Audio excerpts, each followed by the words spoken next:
េត្តព្រះសីហនុ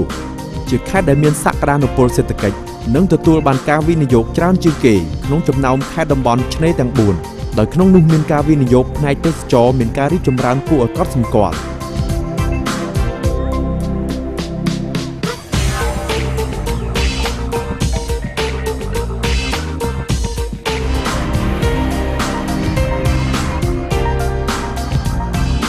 ភ្ញៀវទេសចរពិតជាពេញចិត្តជាមួយនឹងការលំហែលើឆ្នេរខ្សាច់ដ៏សក្បុស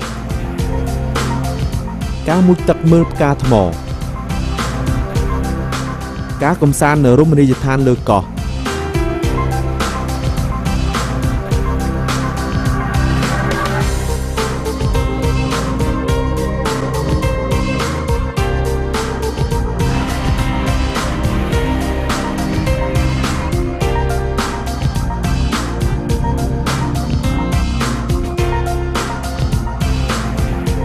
ព្រមជាមួយនឹងហេដ្ឋារចនាសម្ព័ន្ធសម្បទាទេសចរលំដាប់អន្តរជាតិជាច្រើន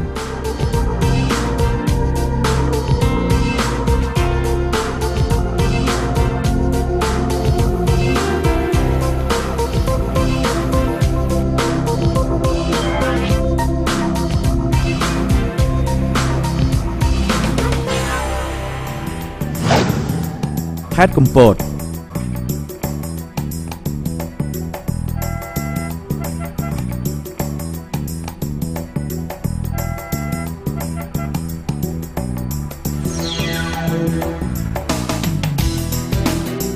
និយាយអំពីខេត្តកំពតគឺត្រូវនឹកដល់ឧទ្យានជាតិភ្នំបូកគោដែលជាទីប្រមូលផ្ដុំនឹងអាថ៌កំបាំងធម្មជាតិប្រវត្តិសាស្ត្រនិងជាដៃឆក់ស្រូបទាញយកភ្ញៀវទេសចរជាតិនិងអន្តរជាតិ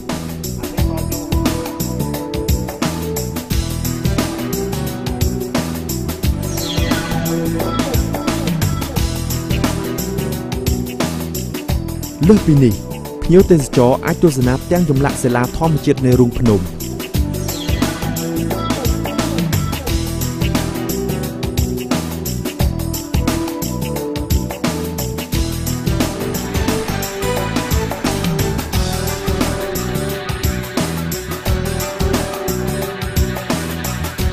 និងលំហែកម្សាន្តនៅតាមរមណីយដ្ឋានធម្មជាតិ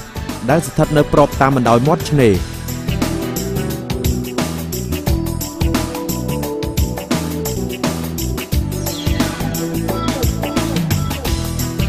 ព្រមទាំងភ្លក់រសជាតិអាហារនិងផល្លានុផលក្នុងតំបន់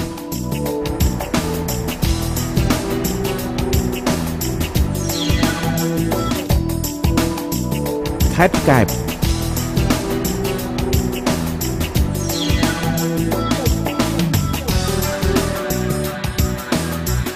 គោលដៅទេសចរដែលមានលក្ខណៈស្ងប់ស្ងាត់ស័ក្តិសមសម្រាប់ការសម្រាកលំហែមានប្រយោជន៍ចំពោះសុខភាពតាមរយៈការគយគន់និងស្រូបយកខ្យល់អាកាសដ៏បរិសុទ្ធនាតំបន់ឆ្នេរនិងកោះដ៏ស្ងប់ស្ងាត់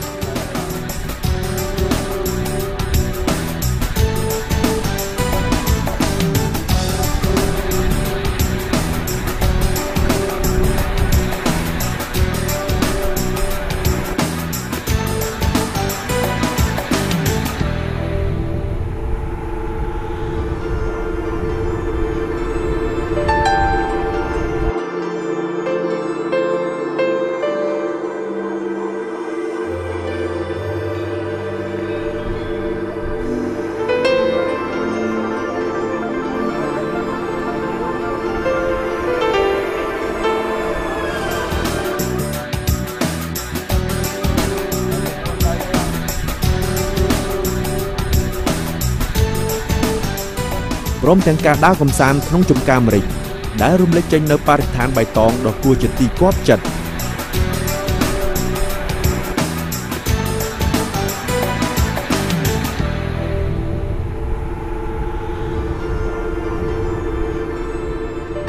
លក្ខណៈពិសេសទាំងអស់នេះបានធ្វើឲ្យឆ្នេរសមុទ្រកម្ពុជាក្លាយជាតំបន់ឆ្នេរសមុទ្រទេសចរដ៏សំខាន់និងចម្បងមួយតាមរយៈការហោះហើរតំបន់អាទិភាពទេសចរទាំង3ខេត្តសៀមរាបភ្នំពេញនិងខេត្តព្រះសីហនុនិងការតភ្ជាប់ការហោះហើរអន្តរជាតិក្នុងតំបន់ហើយត្រូវបានធ្វើសមាហរណកម្មដោយអនៃតំបន់ឆ្នេរតភ្ជាប់ពីខេត្តកោះកុងមកខេត្តព្រះសីហនុខេត្តកំពតនិងខេត្តកែបជាមួយផ្លូវអាស៊ាន Highway លេខ123 នឹងភ្ជាប់មករាជធានីភ្នំពេញតាមរយៈអភ្នំពេញព្រះសីហនុជាមួយផ្លូវ ASEAN Highway លេខ 11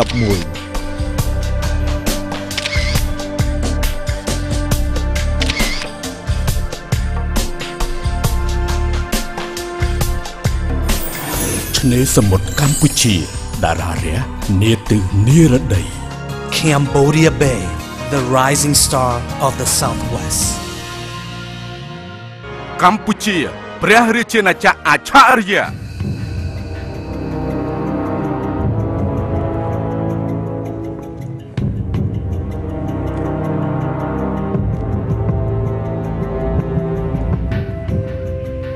ទេសចរកម្ពុជាបានកើនឡើងនិងត្រូវបានទទួលស្គាល់កាន់តែខ្លាំងឡើងលើឆាកអន្តរជាតិដោយសារភាពសម្បូរបែបនៅសម្បត្តិវប្បធម៌និងអរិយធម៌ដែលមានអាយុកាលរាប់ពាន់ឆ្នាំមកហើយប្រាង្គប្រាសាទបុរាណជាច្រើនពិសេសប្រាសាទអង្គរវត្តដែលជាបេតិកភណ្ឌពិភពលោកទី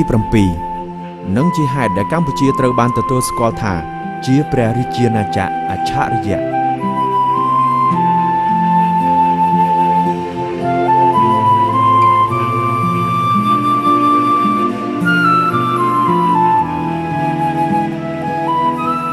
ភាពសម្បូរបែបរបស់កម្ពុជាមិនត្រូវបានកំណត់ត្រឹមនេះនោះទេធនធានធម្មជាតិនិងទេសភាពដ៏ត្រកាលនៃធម្មជាតិតំបន់ត្រូពិកព្រៃភ្នំដែលមានអាយុកាលរាប់ពាន់ឆ្នាំហ៊ុំព័ទ្ធលាក់បំបាំងនៅទន្លេបឹងបួរដែលជាប្រភពនៃជីវៈចម្រុះនិងប្រភេទសត្វដែលនៅសេសសល់ចុងក្រោយនៅក្នុងតំបន់អាស៊ីអាគ្នេយ៍ជាច្រើនប្រភេទជាពិសេសផ្សោតទន្លេមេគង្គដែលជាប្រភេទសត្វកម្រនិងជិតផុតពូជសមុទ្រខៀវស្រងាត់ជាមួយនឹងឆ្នេរខ្សាច់សស្អាតដែលរំលេចលម្អដោយផ្កាថ្មនិងមច្ឆាចម្រុះពណ៌ឲ្យស័ក្តិសមនឹងកិត្តិនាមជាឆ្នេរសមុទ្រកម្ពុជាតារារះនាទិនិរដីអច្ឆរិយៈធម្មជាតិចុងក្រោយទាំងនេះបានផ្សារភ្ជាប់យ៉ាងស្អិតរមួតជាមួយនឹងវប្បធម៌ជំនឿនិងទំនៀមទម្លាប់រស់នៅបន្តពីជំនាន់មួយទៅជំនាន់មួយរបស់ប្រជាជននៅតាមតំបន់នោះធនធានទាំងនេះសុទ្ធសឹងជាធាតុផ្សំនៃខ្លឹមសារនិងនិន្នាការអេកូទេសចរកម្ពុជានឹងបានរួបរวมប្រែក្លាយកម្ពុជាឲ្យក្លាយជាគោលដៅអេកូទេសចរដ៏ទាក់ទាញមួយដែលប្រកបដោយបទពិសោធន៍ថ្មីនិងពោរពេញទៅដោយការទទួលរាក់ទាក់យ៉ាងកក់ក្ដៅដែលចេញពីសន្តានចិត្តរបស់ប្រជាជននៅទីនោះកម្ពុជាមានប៉ូលសក្តានុពលអេកូទេសចរចំនួន4កន្លែងភូមិភាគឦសានជាតំបន់ដែលមានអាកាសធាតុដ៏សែនមនោរម្យហ៊ុំព័ទ្ធលម្អដោយភ្នំនិងខ្ពង់រាបដែលជាទីតាំងភូមិសាស្ត្រដែលសម្បូរទៅដោយទឹកធ្លាក់កណ្ដាលធម្មជាតិដ៏ស្ងប់ស្ងាត់បានលាក់បំបាំងនៅអាថ៌កំបាំងនៃទំនៀមទម្លាប់ប្រពៃណីកុលសម្ព័ន្ធជនជាតិភាគតិចដូចជាអំបូរភ្នង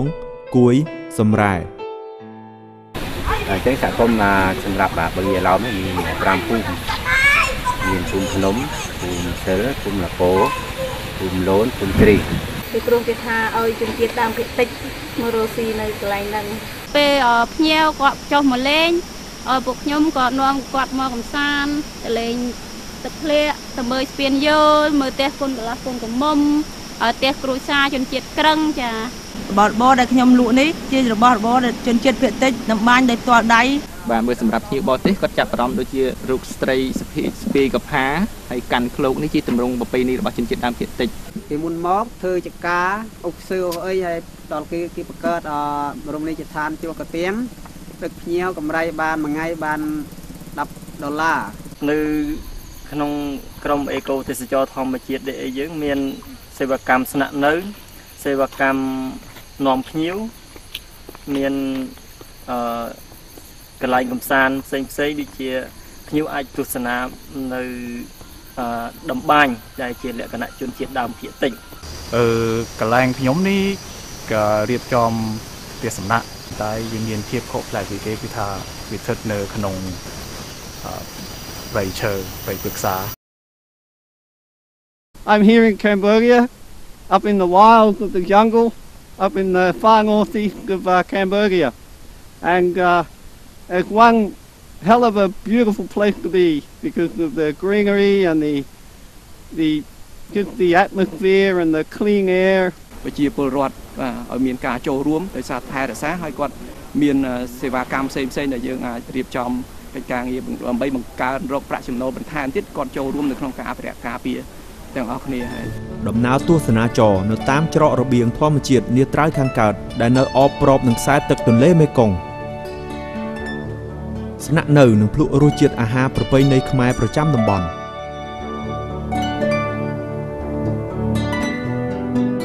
តំបន់ជុំវិញបឹងទន្លេសាបជាតំបន់អភិរក្សជីវៈចម្រុះនិងជាប្រភពនៃជីវិតបទពិសោធន៍នៃដំណើរទស្សនាចរតាមដងបឹងទន្លេសាបទស្សនាភូមិអណ្តែតទឹកដែលជាទម្លាប់រស់នៅពិសេសមួយនៅក្នុងតំបន់ទស្សនាទីសក្ការៈដែលទីតាំងនៅលើទួលកណ្ដាលទឹកយើងមាន4ក្រុមសិប្បកម្មដែលមានសមាជិកទាំងអស់66នាក់បាទហើយភាគច្រើនគាត់ជាជនជាតិគួយបាទហើយក្រោយពីនេះយើងបានបណ្ដុះបណ្ដាលគាត់ពីជំនាញដូចជាទី1បច្ចេកទេសត្បាញនេះយើងផ្ដោតលើត្បាញកត្រកត្បាញឈ្នាងត្បាញពីល្អីអញ្ចឹងនៅពេលដែលគាត់ត្បាញកត្រកនៅអីហ្នឹងន័យថាគាត់រក្សាប្រពៃណីរបស់គាត់កាលពីមុនខ្ញុំអត់ទាន់ចេះកែច្នៃហើយជីវភាពខ្ញុំមានការខ្វះខាតខ្លះហើយសប្តាហ៍នេះខ្ញុំមានជីវភាពធូរជាងមុន It's a wonderful site. I appreciate the Cambodian government for preserving this site. It's very valuable. តំបន់ជួរភ្នំក្រវាញគោរពនឹង 16% នៃប្រទេសកម្ពុជាជាគម្របព្រៃធម្មជាតិបៃតងស្រងាត់និងជាជម្រកសត្វដែលជិតផុតពូជជាច្រើនប្រភេទជាទីរមណីយដែលផ្ដល់ឲ្យទេសចរនៅការកម្សាន្តនិងបទពិសោធន៍ថ្មីៗជាច្រើនដូចជាការជិះកង់តាមជ្រលងភ្នំការទស្សនាភ្នៅបុរាណការជិះទូកគយគុនសត្វព្រៃនិងបក្សីចម្រុះពណ៌នៅតាមដងព្រែកការទស្សនាអំពិលអំពែកនាពេលរាត្រីដែលមានការចូលរួមយ៉ាងសកម្មពីប្រជាជនក្នុងតំបន់ទាំងកម្លាំងនិងស្មារតីគោរពតាមនិន្នាការប្រកបដោយនិរន្តរភាពនិងដើម្បីចូលរួមការពារជីវៈចម្រុះព្រមទាំងប្រយុទ្ធប្រឆាំងនឹងការបំផ្លាញធនធានធម្មជាតិតាមគ្រប់រូបភាពពេលដែលសហគមន៍លោកកើតឡើងហើយពេលលោកដំណើរការហើយជាពលរដ្ឋគឺលោកចូលរួមគ្រប់គ្រងលោកថែរក្សាតនេះហើយដែលកន្លែងនេះដែលយើងគិតថាជាចំណុចសំខាន់មួយគឺថាបានន័យថាជួយចែករំលែកនៅបន្ទុករបស់រដ្ឋបាលទាំងក្រោយពីបង្កើតបាននៅអេកូទេសចរខ្ញុំសម្លឹងមើលផ្ទាល់ឃើញការរៀបចំរបស់អេកូទេសចរមានដំណើរការល្អប្រជាពលរដ្ឋមួយចំនួនក៏វិលក្រោយមកវិញដើម្បីរកការងារធ្វើឈប់ការបរបាញ់សត្វនិងការកាប់បំផ្លាញព្រៃឈើបន្តនេះជាទស្សនៈរបស់ខេត្តនេះគឺថាមាននិយាយពីការទៅប្រព្រឹត្តប៉ុន្តែយើងធ្វើយ៉ាងណាគឺរក្សាឲ្យបាននៅពេលអេកូទេសចរនេះគឺការសំខាន់គឺបរិស្ថានអនាម័យរបស់យើងអានេះគឺការយើងនឹងរៀបទៅតាមស្តង់ដារតាមជំនឿនៃប្រទេសឬបទដ្ឋានដែលយើងបានធ្វើការនេះ Developing sustainable agriculture and agriculture around the use of organic techniques and irrigation. On the resort itself, we're looking at managing our waste through the reuse and recycling of materials and the removal of any materials which cannot be used or recycled on site.